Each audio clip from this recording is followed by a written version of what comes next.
એક, જો તમને થાઇરોઇડની સમસ્યા છે તો 5મી 10 ગ્રામ આમળાના ચૂર્ણને 1 ચમચી મધમાં ભેળવીને સવારે ખાલી પેટે ખાઓ. તેનાથી તમને થાઇરોઇડની સમસ્યામાં રાહત મળશે.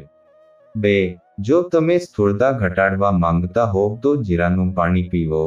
તેનાથી પણ સ્થૂળતા ઓછી થાય છે. 3.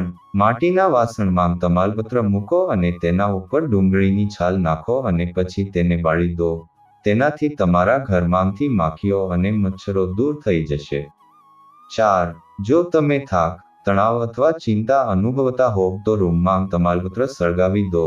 તેની સુગંધથી તમામ તણાવ દૂર થઈ જશે. 5. ગાજરનો રસ રોજ પીવાથી અસ્થમા મૂળમાંથી મટે છે. 6. જો તમારે કોલેસ્ટ્રોલ ઓછું કરવું હોય તો બપોરે શેકેલા ચણા ખાઓ.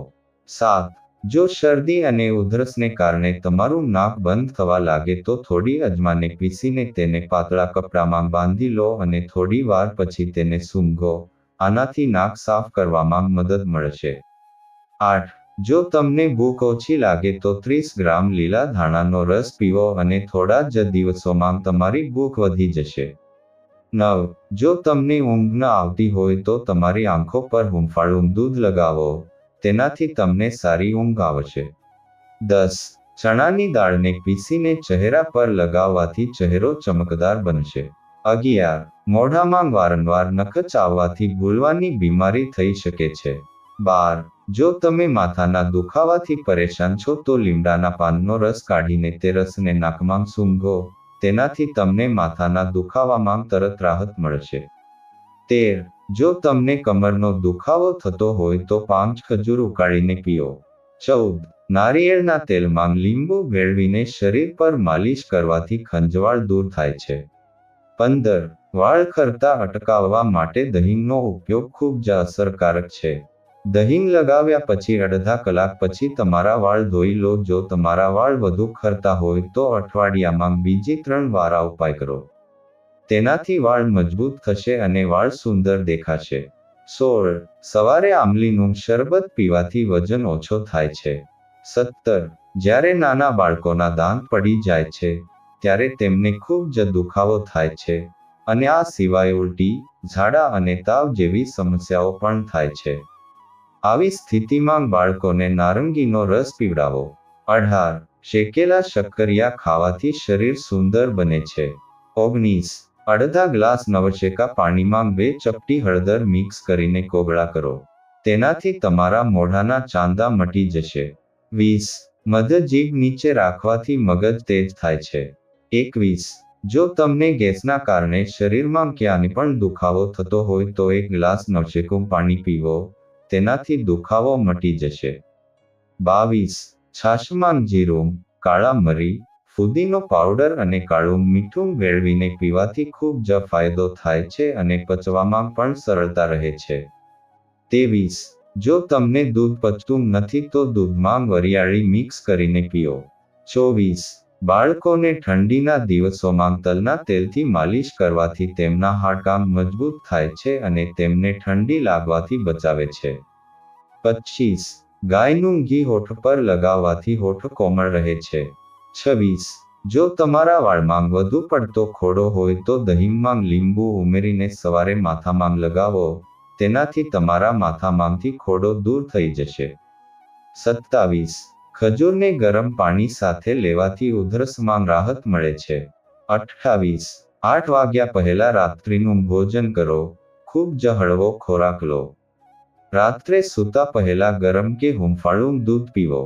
દૂધમાં થોડું દેશી ઘી ઉમેરીને પીવાથી ફાયદો થાય છે. તમે દૂધની સાથે ઈસબગોળ, ત્રિફળા પાવડર વગેરે પણ લઈ શકો છો. 29. દેશી ગાયના ઘીનો પ્રયોગ કરો. ઘણી બીમારીઓ દૂર થશે અને વજન પણ નહીં વધે. 30. દરરોજ હિંગનું સેવન કરવું ખૂબ જ ફાયદાકારક છે. 1 ગ્લાસ પાણીમાં 1 ચપટી હિંગ ભેળવીને પીવાથી પણ શરીરમાં રક્ત પરિભ્રમણ સુધરે છે. 31. સવારે ખાલી પેટે 1 વાટકી દહીં ખાવાથી શરીર ઠંડુ રહે છે અને આ મનને તેજ બનાવે છે. 32. સાદા ઘઉંની રોટલી એટલી ફાયદાકારક નથી. જો તમે તેમાં જુવાર, જવ અને ચણા ઉમેરી દો તો તે ખૂબ જ હેલ્ધી બને છે. 33. કાકડીને સારી રીતે ધોઈને તેની છાલ સાથે ખાવી જોઈએ. આમ કરવાથી વધુ ફાયદો થાય છે. 34. જો તમારું હૃદય નર્વસ અથવા ઈર્ષ્યા અનુભવતું હોય તો લીંબુ પાણી પીવો. 35. તમારા આહારમાંથી સફેદ મીઠું, ખાંડ દૂર કરો. સિંધવ મીઠું, કાળું મીઠું, ગોળ વગેરેનો ઉપયોગ કરો. લોટનો ઓછો ઉપયોગ કરો અને માત્ર છાલવાળી દાળનો ઉપયોગ કરો. 36. કાળા જીરાના તેલથી માલિશ કરવાથી હાડકાં મજબૂત થાય છે. 37.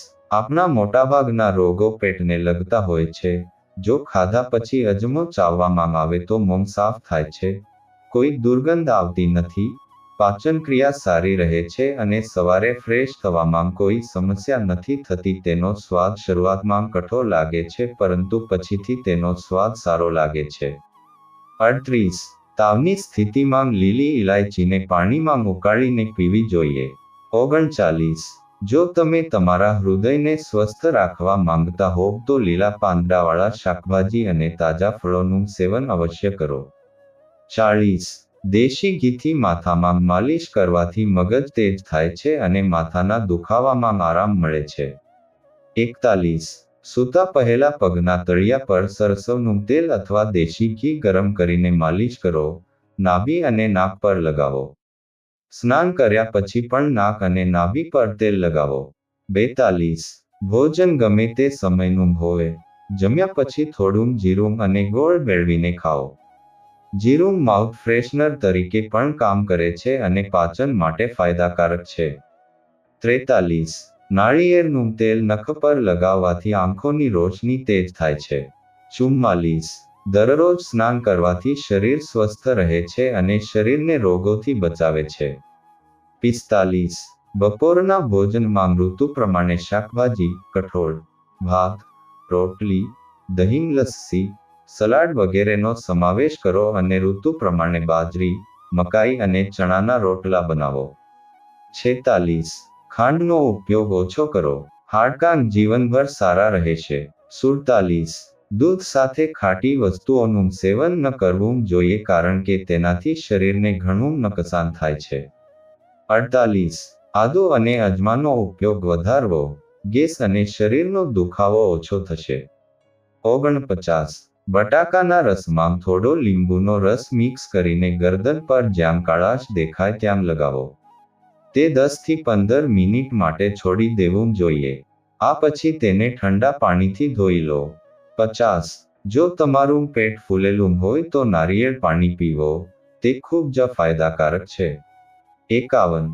બકરીનું દૂધ પીવાથી વાળ લાંબા થાય છે. 52. ભોજન કરતી વખતે રોટલી ઓછી અને શાક વધુ ખાવું જોઈએ. 53. બળેલી રોટલી ન ખાવી જોઈએ. તેનાથી ઘણું નુકસાન થાય છે. 54. રાત્રે વધારે પાણી ન પીવું જોઈએ કારણ કે તેનાથી પેટ ફૂલે છે. 55. જો તમે ધૂમ્રપાનની આદત છોડવા માંગતા હોવ તો વરિયાળીને ઘીમાં શેકીને તેનું સેવન કરો. 56.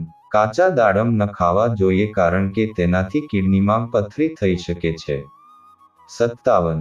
ભોજનના અડધા કલાક પહેલા આદુને મીઠા સાથે ખાવાથી ભૂખ વધારે લાગે છે. 58. ચામાં ખાંડને બદલે ગોળનો ઉપયોગ કરો. તેનાથી ચા વધુ હેલ્ધી બનશે અને સ્વાદ પણ વધશે.